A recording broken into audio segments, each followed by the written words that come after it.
আমি রেসিপিটা শুরু করলাম, আপনারা দেখবেন। এই যে পানিটা ফুটে গেছে, একটু হলুদ দিব।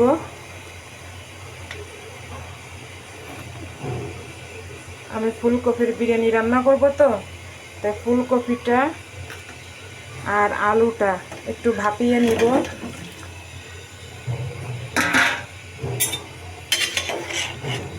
সামান্য একটু ভাপিয়ে নিব যাতে গন্ধটা চলে যায় ফুলকপির। এখন ঢাকা দিয়ে দিব 5 মিনিট। ফুলকপি ভাপ দেওয়া হয়ে গেছে, এখন ঢেলে নিব। এখন ফুলকপিটা ভেজে নিব। ফুলকপিটা তেলে ভেজে নিব এখন সুন্দর করে।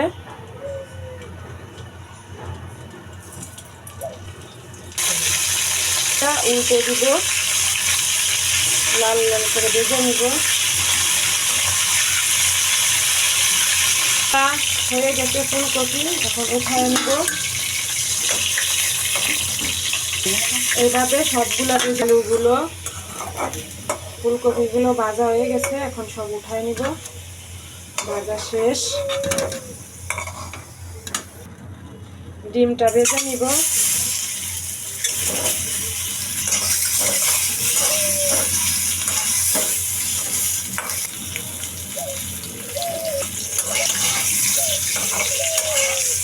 ভাজা শেষ, উঠায় নিব। এখন বিরিয়ানিটা বসাবো। পাতিল বসায় দিলাম, তেলটা দিয়ে দিব। তেলটা গরম হয়ে গেছে, পেঁয়াজটা ভেজে নিব।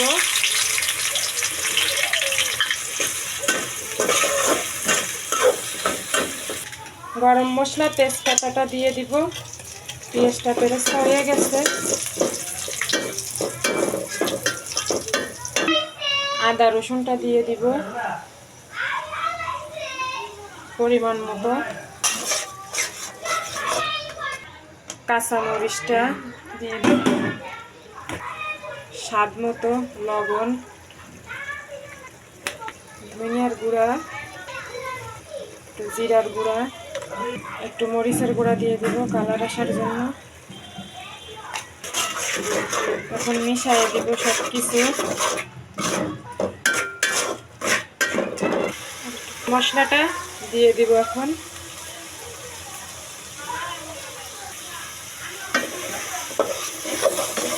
মিশিয়ে দিলাম সব কিছু।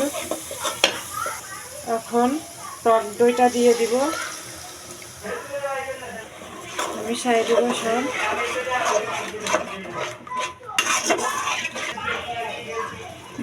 আলু আর ফুলকপিটা একটু মশলার সঙ্গে কষিয়ে নিব সুন্দর করে। সব একসাথে মিশিয়ে দিব।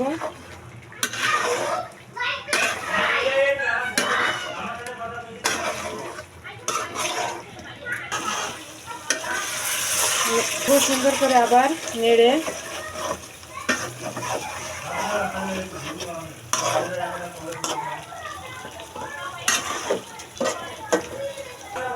এখন এগুলো একটু উঠায় নিব। কষানো হয়ে গেছে, আমার সব কিছু উঠানো শেষ। চালগুলা দিয়ে দিব। চালগুলা ভেজে নিব এখন।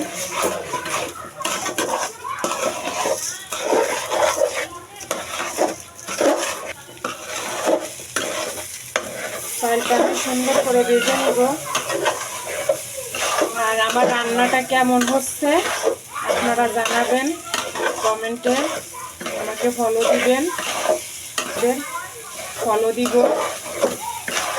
চালটা ভাজা হয়ে গেছে, এখন গরম পানি দিয়ে দিব একটু পরিমাণ মতো।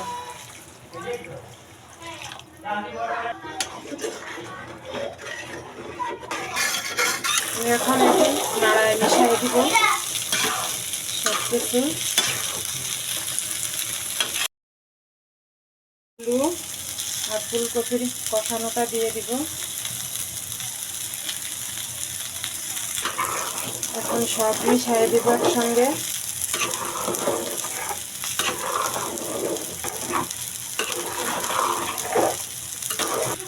কয়েকটা মটরশুঁটি দিয়ে দিব।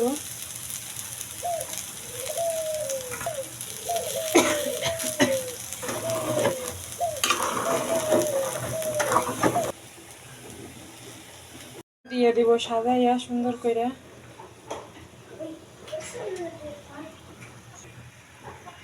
ডিমগুলো দিয়ে শেষ করলাম, পেঁয়াজের বেরেস্তাগুলো দিয়ে দিব।